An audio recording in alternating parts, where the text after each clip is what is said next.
বহু বছর পরে এরকম তেঁতুল ভর্তা খেলাম। যখন ছোট ছিলাম স্কুলের ব্যাগের ভিতরে এভাবে তেঁতুল, লেবুর পাতা, চিনি আর মরিচ নিয়ে যেতাম ভর্তা করার জন্য। তো আজকে দেখলাম তেঁতুল আছে মায়ের বাসায়, সেটাকে একটু ভিজাতে দিলাম। আর এখান থেকে এই যে কাগজি লেবু গাছের পাতা নিয়ে যাচ্ছে। লেবু পাতা দিয়ে কিন্তু তেঁতুল ভর্তাটা অসম্ভব মজা লাগে। আর তেঁতুলগুলোকে আমি একটা করে সম্পূর্ণ ছাড়িয়ে নিচ্ছি এর থেকে।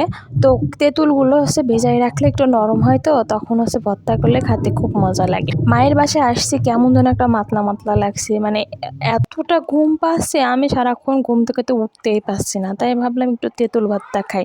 তো এখানে এই যে সব কিছু আমি একসঙ্গে নিয়ে নিলাম, সাথে একটু মরিচও নিয়েছি। নিয়ে আমি তেঁতুলটাকে খুব ভালো করে চটকায় চটকায় ভর্তা করছি। এর ভিতরে কোনো পেঁয়াজ বা তেল আমি দিই নাই, শুধু এইভাবেই ভর্তা করলেও অনেক মজা লাগে। এটা অনেকটা আচারের মতো লাগে আর খেতে অসম্ভব মজা লাগে। আমি এর ভিতরে একটু লবণ, চিনি আর মরিচ আর এই যে লেবুর পাতা দিয়ে এটাকে ভর্তা করে নিয়েছি। তো ভর্তাটা করলাম আর ছোটবেলাটাকে আমি অনুভব করছিলাম। ভর্তাটা দেখতে অসম্ভব লোভনীয় লাগছে, অসম্ভব মজা। আর এই যে তেঁতুল এখন টক খাইতে খুব একটা ভালো লাগে না, কিন্তু ছোটবেলায় যেন টকটা বেশি মিষ্টি লাগতো।